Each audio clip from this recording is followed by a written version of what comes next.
First question on the screens, you are saying here, on a toposite scale of 1:50,000, the distance between the upper and lower terraces bed is 5 centimeter. The actual distance on the ground in kilometer will be what? इसको आप इसको समझ लीजिए पहले कि एक कोई टोपो sheet है जिसका स्केल दिया हुआ है 1:50,000, जो कि लिखा हुआ है. ऑलराइट, ये स्केल दिया हुआ है, and the distance between the upper and lower terraces on a topo sheet is just like this. So one terraces is this one and another one terraces is this one.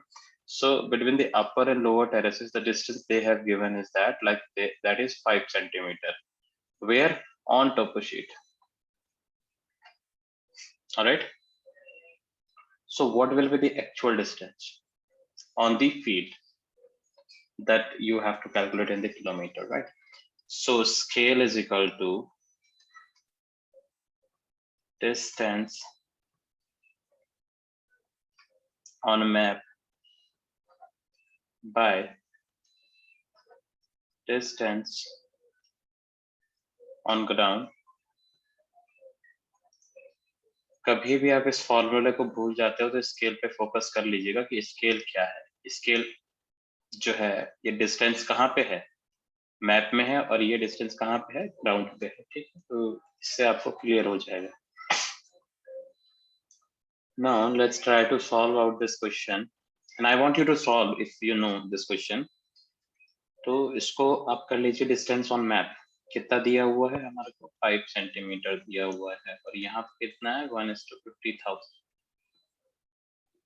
ठीक है, divided by distance on ground. Let distance on ground is x kilometre, right? x. ठीक है, अब x, इसको kilometre को हटा दीजिए, confusion हो जाएगा. Just consider the x only. This is here. So after solving this, x equal to, it becomes, sorry, just go step by step. अभी क्या हो जाएगा? 55 into 50,000 क्रॉस मल्टीप्लीकेशन कर लीजिए तो आपके पास आ जाएगा x इक्वल टू कितना हो जाएगा? 250 and 3 times 0. All right, so this is much centimeter, and if you want to convert into the kilometer, so simply it will be 2.5 kilometre. All right, तो आपका आंसर क्या हो जाएगा? 2.5 kilometre. Hope you understand this. अभी एक चीज मैं आपको और बता देता हूँ before going into the numerical, क्योंकि न्यूमेरिकल में यूनिट कन्वर्जन का एक अपना महत्व है. It has its own importance. ठीक है, तो उसको भी आपको समझना बहुत जरूरी है कि कैसे हम इसको देखते हैं. तो मैं इसको अभी थोड़ा इरेज कर देता हूँ. होप ये आपको समझ में आ ही गया होगा. स्टिल इफ नॉट देन कोई प्रॉब्लम नहीं है. अभी हम इसको करते हैं.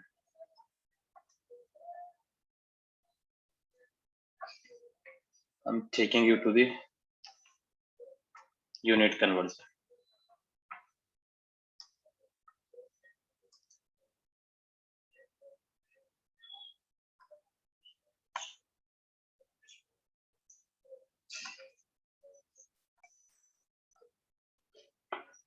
Look, this is the starting from the beginning, as I'm telling you how the unit conversion is done, right? So unit conversion in all the cases of in the numerical, how we do it, we should know few unit. That means the decimal, multiples or submultiples. All right.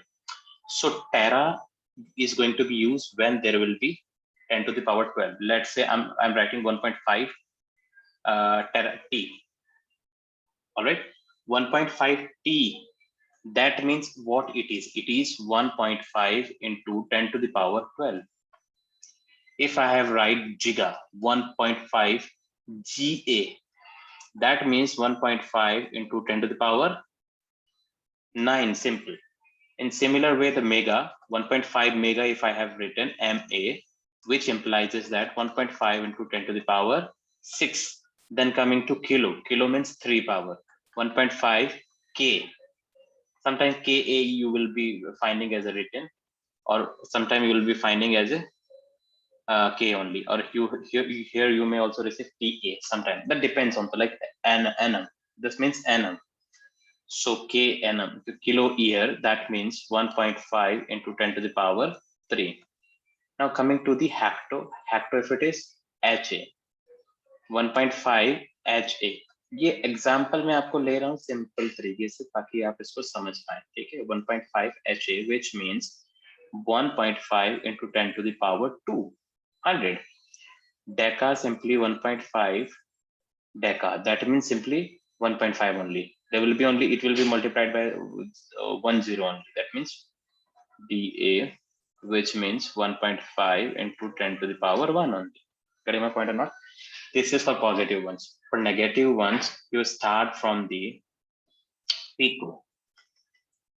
Pico is equivalent to tera, 10 to the power minus 12. Then you come to the this pico, then come to the nano, then micro, milli, centi, dec. So इसको आपको ध्यान रखना है और ये बहुत important है. ये न्यूमेरिकल कन्वर्जन में आपको बहुत हेल्प करेगा किस तरह से हमें न्यूमेरिकल को सॉल्व करना है, ठीक है. और दूसरी चीज आपको एक चीज और यहाँ पे नोट करनी है कि आपको किस तरह से इसको पढ़ना है. उसके लिए मैं आपको बता देता हूँ कि आपको पढ़ना क्या क्या है. बहुत सारी यूनिट आपको पता होनी चाहिए क्योंकि यहाँ से भी डायरेक्ट क्वेश्चंस आता है. डायनामिक विस्कोसिटी की क्या है, पॉइस है. काइनेमेटिक विस्कोसिटी की क्या है, स्टॉक्स है. पावर की तो आपको पता ही है, वॉट भी है, जूल भी है. फोर्स का क्या है, टाइम का क्या है, मास का क्या है, लेंथ का क्या है. इसमें तो ये तो आपको सारी पता ही होंगी. मुझे नहीं लगता कि इसमें आपको कोई कंफ्यूजन होगा. एमकेएस में बोलो चाहे सीजीएस में बोलो. हाँ, डायनामिक विस्कोसिटी और काइनेमेटिक विस्कोसिटी, पॉइस या स्टॉक, ये आपको पता होनी चाहिए. फ्लक्स का मैक्सवेल होता है या कैल होता है या फिर वेबर होता है, Gilbert causes, magnetic field strength का. तो ये यूनिट कुछ कुछ आपको पता होनी चाहिए, ठीक है. एंड आई एम होपिंग कि आपको कुछ कुछ यूनिट्स पता भी होंगी, ठीक है. तो अभी हम जो है दूसरे स्लाइड पे शिफ्ट करेंगे. यस, तो यहाँ पे ये आपको पता होना चाहिए कि क्या सिंबल हम यूज करते हैं. ये डायमेंशंस भी है. इसकी डायमेंशंस का चैप्टर आपने 11th या 12th में या might be in the 10th class we might have the read.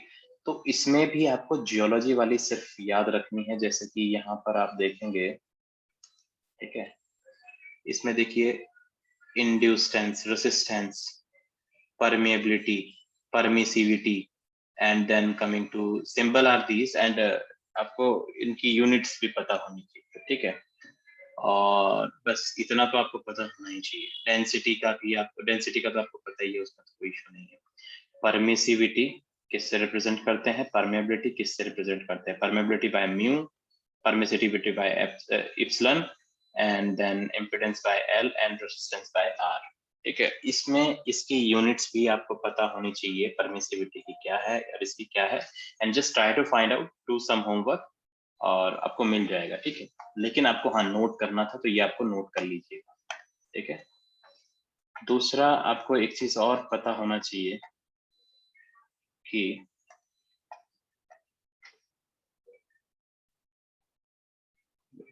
it's taking so much of time.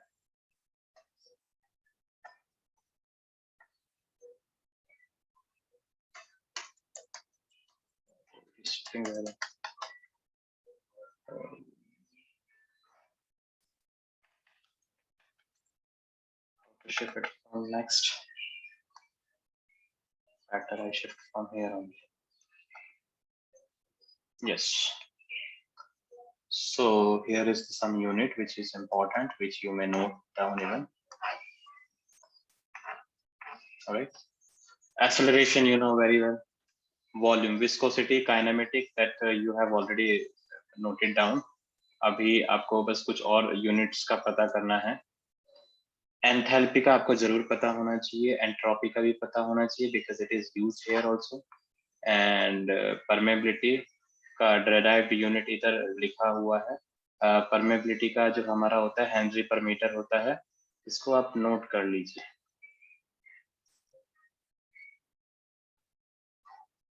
देखिए, परमेबिलिटी हेनरी पर मीटर, परमिसिविटी फैराड पर मीटर। सो ये तो आपको पता होनी चाहिए। किससे रिप्रेजेंट करते हैं? रेजिस्टेंस का होता है ओम ही होता है, इंडक्टेंस का हेनरी होता है, ये भी आपको पता होगा। कैपेसिटेंस का जो है आपका फैराड होता है।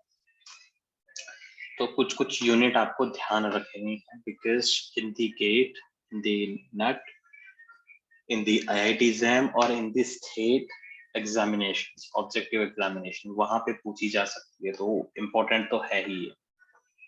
ठीक है, नेक्स्ट पे शिफ्ट करते हैं। तो यूनिट कन्वर्जन,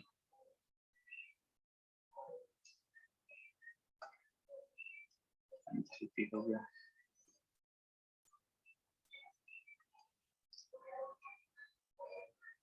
ये लेंथ के कुछ यूनिट है, तो ये तो आपको पता ही होंगी कि लेंथ की जो यूनिट है वो लाइट ईयर भी लेंथ की यूनिट होती है।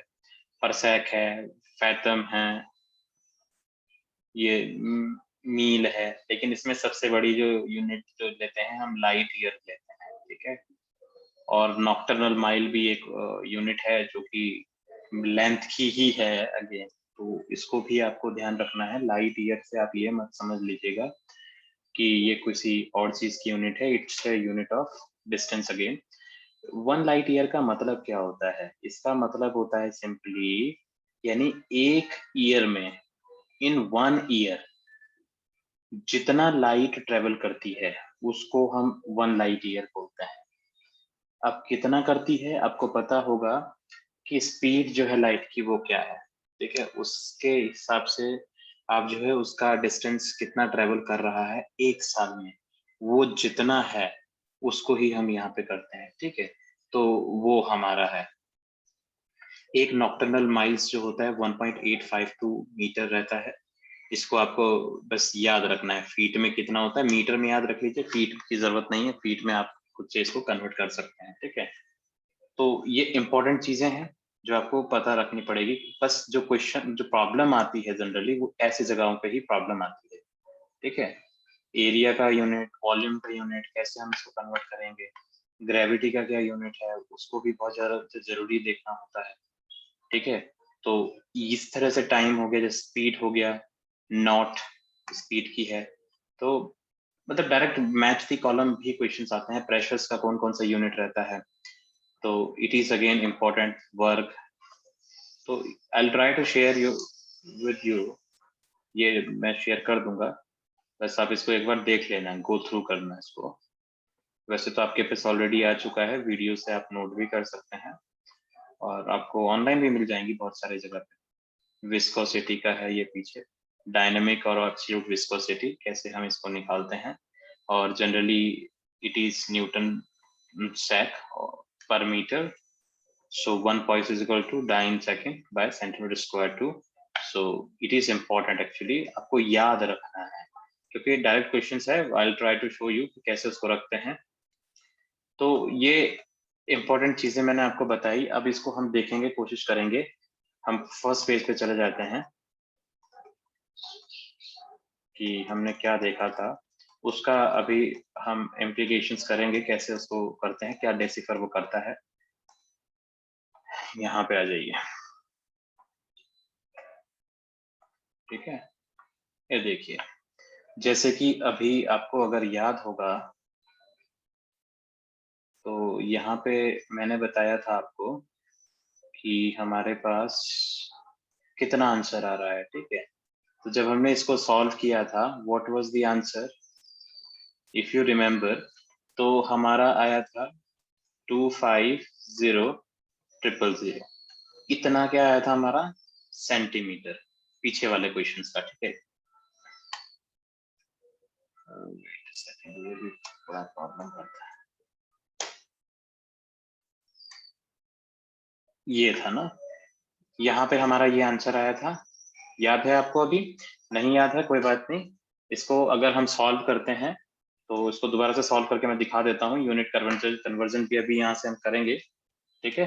तो इसको देखिए, कोशिश करते हैं इसको। स्केल कितना दिया हुआ है, 1/50,000, 1:50,000 ही दिया हुआ है, इज इक्वल टू डिस्टेंस दी हुई है टोपो शीट के ऊपर 5 सेंटीमीटर, और हम मान लेते हैं कि ग्राउंड पे कितनी है, x है, तो x इक्वल टू कितना हो जाता है, 5 multiplied by 50,000, x is equal to आ जाएगा 25,490। ऑलराइट, तो अभी ये हमारा किस में आया, सेंटीमीटर में आया। सपोज आप भूल जाते हैं कि 1 किलोमीटर में कितने जीरो होते हैं, फिर इसको अगर किलोमीटर में कन्वर्ट करना है तो कैसे कन्वर्ट करेंगे। तो देखिए सेंटी का क्या मतलब था, अभी मैं बताता हूं आपको, दिखाने की कोशिश करता हूं। सेंटी, अगर आपको याद होगा यहाँ पे सेंटी कितना है, -2, ठीक है। अब सेंटी क्या है अपना, -2 है, तो 2 जीरो हम कैंसिल कर देंगे, सेंटी कैंसिल हो गया। ये क्या है आपका, मिली, मीटर में आ गया। अब मीटर में आपको पता ही है, मीटर से किलोमीटर में कन्वर्ट करेंगे तो कितना होगा, किलो में कन्वर्ट करना है तो किलो में कितना, 3। सो ये मिली भी अगर आप इसको देखते हैं, देखो मिली का कितना है यहाँ पे, सिंपली 10⁻⁻3। सो 2 जीरो बचे हुए हैं, एक यहाँ पे डॉट आ जाएगा, कितना बच जाएगा आपका, अब ये किस में चले जाएगा, सिंपली किलोमीटर में। ऐसे भी याद रख सकते हैं, इस तरह से इसको इम्प्लीफाई कर सकते हैं डायरेक्ट। आपको देखिए इस तरह से आपको इसको याद रख सकते हैं। दूसरा, अगर आपको कभी कभी क्या पूछ लेता है, कभी कभी कैसे होगा, लाइक 50 सेंटीमीटर को मीटर में कन्वर्ट कर दीजिए, कितना मीटर होगा, सेंटी है, सेंटी का कितना होता है, -2, तो कितना आ जाएगा, 0.5 मीटर। समझ में आया आपको कि व्हाट आई मीन। अभी आपको देखिए 15 नैनोमीटर, या फिर मैं बोलता हूँ 1522345 नैनोमीटर, इसको बोला कि मीटर में कन्वर्ट कर दीजिए, तो कितना होगा, हमको पता है नैनो को हटाना है, नैनो बोले तो -9, ठीक है, 10⁻�9। सो 1 2 3 4 5 6 7 8 एंड 9, तो 0.015, ये क्या मीटर आ गया। गेटिंग माय पॉइंट और नॉट, समझ में आ रहा है आपको क्या मैं बता रहा हूँ, कैसे ये यूनिट कन्वर्जन काम कर रहा है। Yes sir. ठीक है, तो इसमें टेंशन लेने की जरूरत नहीं होती है, बस हम लोग जियोलॉजी में हमारे पास फॉर्मूला बेस्ड न्यूमेरिकल होते हैं, फिर बहुत ज्यादा हाई फाई डेरिवेशन तो आते नहीं है एग्जाम में, सिंपल फॉर्मूला अप्लाई करना होता है, उस पे बेस्ड न्यूमेरिकल आते हैं। तो थोड़ा सा अगर आप अपना फिजिक्स को, अपना बेसिक मैथमेटिक्स को रिवाइज अप कर लेंगे तो न्यूमेरिकल एक भी छूटेगा नहीं। यूनिट कन्वर्जन पे बहुत ज्यादा लोग मिस्टेक करते हैं, मैंने देखा है 50 to 70% से ज्यादा लोग यूनिट कन्वर्जन में कंफ्यूज करते हैं। उनका आंसर पूरा का पूरा सही होता है, लेकिन वो भूल जाते हैं कि यूनिट को भी कन्वर्ट करना था। वहां पे मीटर में पूछा है, वहां पे मीटर में पूछा है कि किलोमीटर में पूछा है, उसको कन्वर्ट करते ही नहीं है, ठीक है। तो इस चीज को हमको ध्यान रखना है, not only these unit, these were the basic unit, लेकिन यस ये आपको बहुत जगह काम आएगा, टेरा गीगा ये, तो बेसिक यूनिट कन्वर्जन है ये। इसके बाद आपको बहुत सारे जगह पे देखो क्या देखने को मिलेगा, उसको हम समझेंगे, ठीक है। अब उस चीजों को समझने के लिए जैसे कि आपको मैं आपको होमवर्क दे देता हूँ, क्या आपको करना है, सिंपल।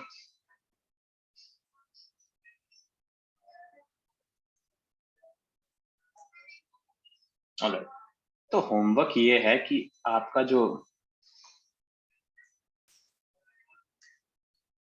सिंपल ग्रेविटी,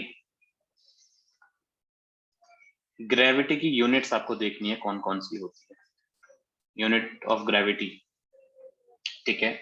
दूसरा प्रेशर की यूनिट देख लीजिएगा, टेम्परेचर की यूनिट देख लीजिएगा, डिस्टेंस की यूनिट मैंने आपको दिखा दी already. So gravity, pressure, temperature, distance, इनकी यूनिट कौन कौन सी होती है, how they are linked with each other, कैसे कैसे उनका आपस में रिलेशन है, मीटर पर सेकंड में ग्रेविटी को कैसे कन्वर्ट कर सकते हैं, वो आप देखिए। तो अगर आपने ये सारी चीजें कर ली, प्रेशर को कैसे कन्वर्ट करना है, प्रेशर की कौन कौन सी यूनिट है, उसको एमटीएस में, सीजीएस में कैसे कन्वर्ट करना है, टेम्परेचर में जैसे कि आपके पास आपका सेल्सियस है, केल्विन है, फ़ारेनहाइट है, तो इनका आपस में क्या क्या लिंक है, डिस्टेंस की आपकी कौन कौन सी यूनिट है, सबसे बड़ी यूनिट कौन सी है।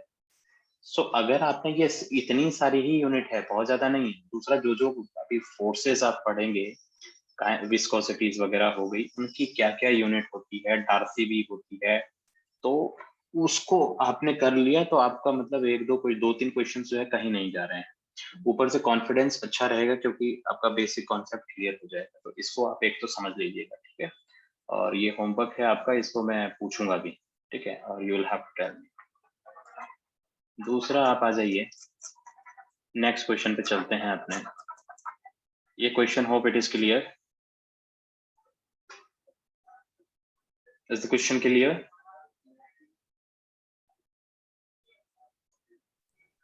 Yes, sir. Alright, keep interacted. Interaction नहीं होगा तो प्रॉब्लम होगा। दूसरा हमारे पास आ गया, on a flat topography the outer of width is 30 metre. If the true depth of a bed is this much, then what is the actual thickness of a bed. ठीक है, अब हमको बोला है कि फ्लैट टोपोग्राफी है, ये flat है, यहाँ पे कोई टोपोग्राफी है जहाँ पे भी कोई बेडिंग्स है, ये बेडिंग्स है, कोई भी बेडिंग मैंने स्टार्टा बना लिया और मैं मानता हूँ कि ये सारी बेडिंग एक ही है, होमोजीनियस है, क्योंकि हमें एक ही बेड एक ही तो डिप दिया है।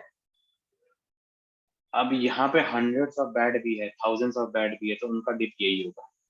ठीक है, डिप क्या होगा, यही होगा, ये रहा 30 degree 30 degree 30 degree 30 degree 30 degree. ठीक है, ये क्या होंगे, हमारे सारे 30 डिग्री होंगे।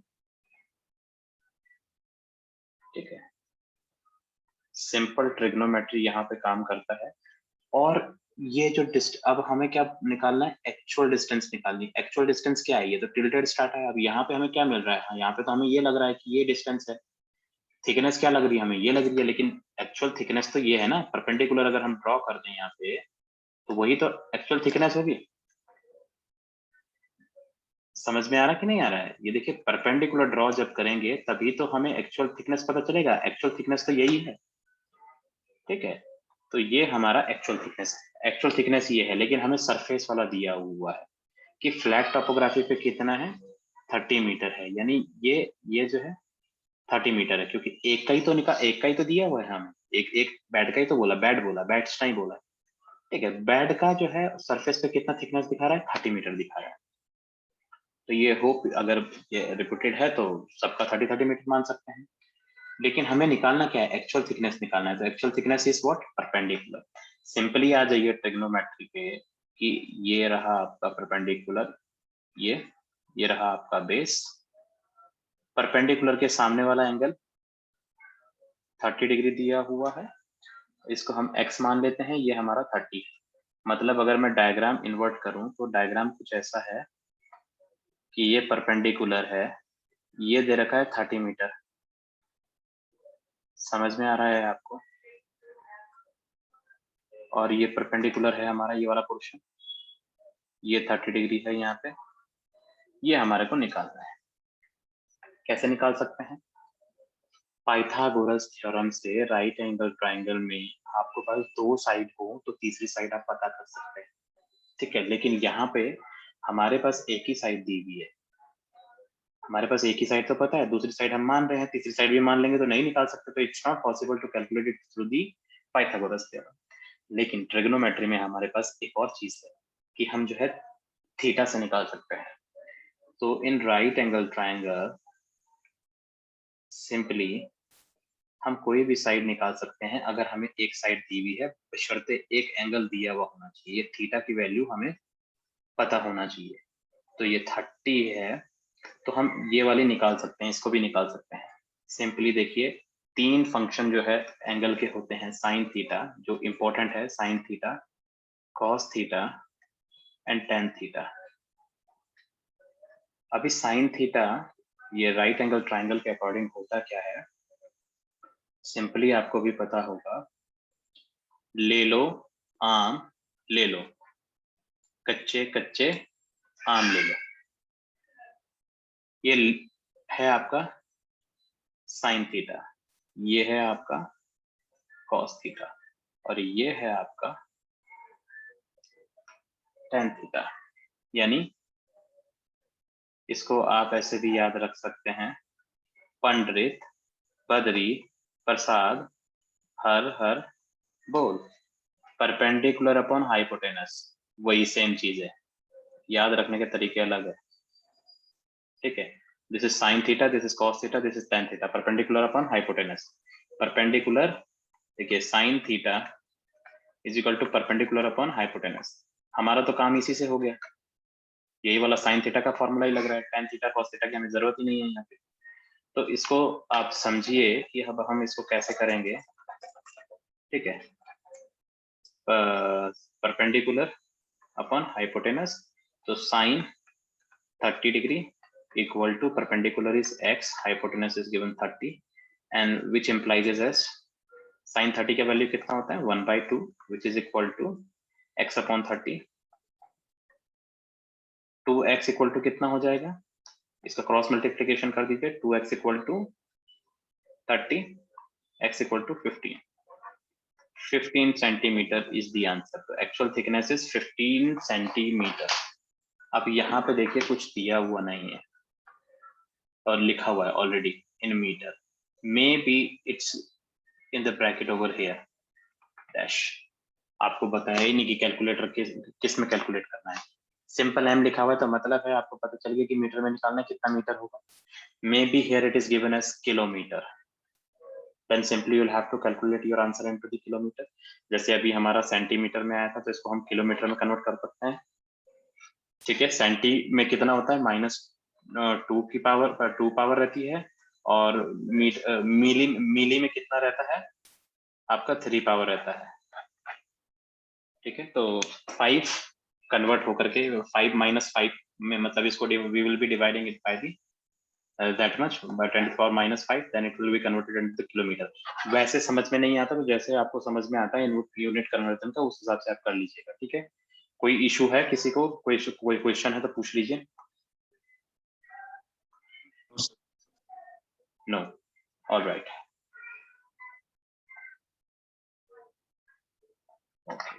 ये तो let's move to the next one, इसको इरेज कर देते हैं पहले।